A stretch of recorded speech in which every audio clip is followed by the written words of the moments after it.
When we ended things last time, Jin and the Vault Dweller had retrieved the Chinese stealth suit necessary to bypass the deadly laser grids protecting the gold reserve in Vault 79.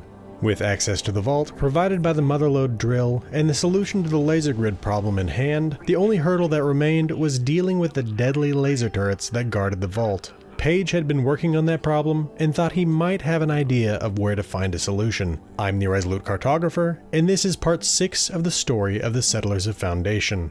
Though Page didn't personally know what to do about these turrets, he thought he might know some people with the expertise they needed. These specialists weren't settlers, but they had been shadowing them since their years in the pit. Page had already contacted them, and they were willing to meet, but they wanted to get a feel for the Vault Dweller before they agreed to assist them. He made sure to tell the Vault Dweller that there was a specific protocol to meeting these specialists that started with waving the American flag in sight of their compound. With that, he sent the Vault Dweller to a meeting in the mire. The Vault Dweller made their way to the river's edge by the old Valley Galleria Mall. They'd been here a few times in the past year, and on this visit, discovered that someone had indeed made some changes to the area. Across the river, the ransacked bunker that had once belonged to the Free State of Jeremiah had some new decorations that included a number of the ringed 5-pointed stars of the old U.S. Army. When the Vault Dweller found the flag that Page had mentioned, they waved it vigorously. In response to the signal, a voice came over the local intercom inviting the Vault Dweller to cross the river towards the old bunker.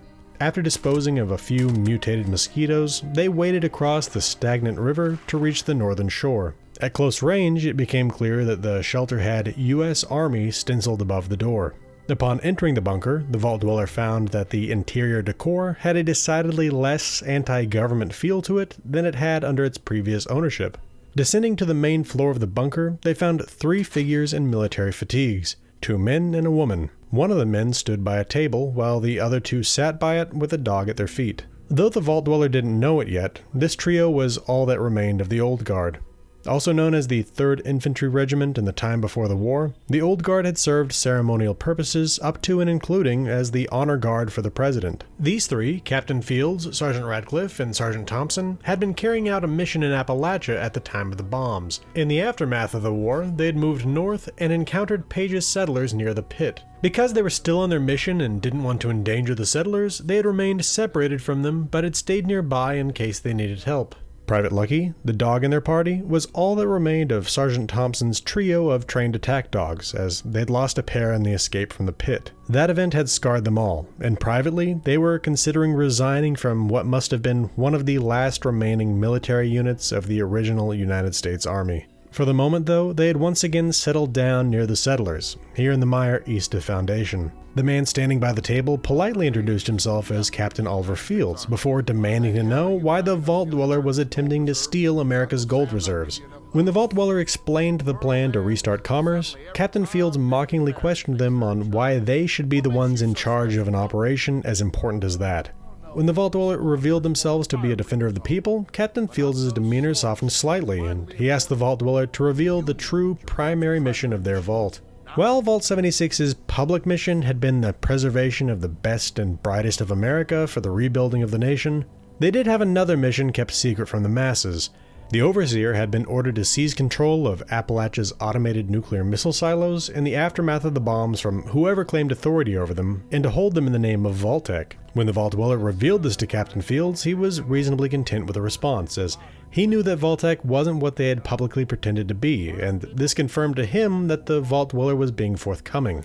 He then asked his companions for their thoughts on the Vault Dweller, and they expressed a mild approval of them. With his first interview complete and having built a small amount of trust with their conversation, Captain Fields moved into a discussion of the issue that had brought the Vault Dweller to them, the raid on Vault 79. Luckily, the Old Guard did have expertise with security turrets, including the special turrets in Vault 79 specifically, allowing them to provide some insight. Captain Fields turned the conversation over to their expert on the topic, Sargent Radcliff. The sergeant detailed the features of these deadly turrets before suggesting a means at beating them with their own tech. These turrets were made by Robco, and a quick trip to the local Robco office could be all that it would take to bring them down. Sergeant Radcliff agreed to meet the Vault Dweller at the old robotics manufacturer, and they departed separately. This Robco office played a definitive role in the history and current state of the region. It was from here that Robco collaborated with Atomic Mining Services in the establishment of Watoga. Intended to serve as a model of what cities would be like in the future, Watoga was built with every technological benefit available by the time the bombs came down. Robots did everything for the residents, all the way down to work that was usually reserved for charitable volunteers. Unfortunately, this high standard of living, a lack of jobs, and an exclusionary community kept all but the wealthiest and best connected from living within the city. Meanwhile, the primary developers of the city, Atomic Mining Services, experimented with subterranean atomic mining in the area. Though this did yield the extremely power-dense and valuable ultrasite, the blasts also destabilized the ground so badly that the local poor in the bog town found their houses condemned. One of those locals was Scott Turner, who was living in a trailer by fall 2077. Even working as an integral programmer with Robco with good pay wasn't enough for Scott to pass the gatekeepers of Watoga. His frustration with the elites of the city led him to plot a revolution against their system. His plan? Write an update for all the robots in Watoga so that the next time they were patched, they would work on a whitelist system. The only one on the whitelist? Scott. His update was intended to get the bots operating Watoga to escort the populace out, giving him the opportunity to choose the residents of the city, starting with his friends and family. This update went horribly wrong. On Friday, October 22nd, 2077, instead of peacefully escorting the civilian population out of Watoga, the robots began to kill them. The people fled into the forest around the city as the military established a cordon around the war zone that was Watoga. The next day, the bombs came down.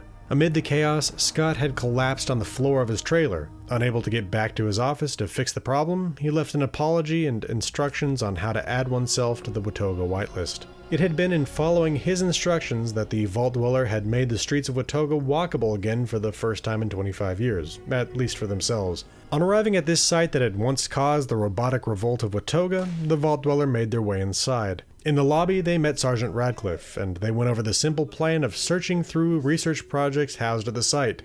The facility was filled with hostile robots that fought the pair every step.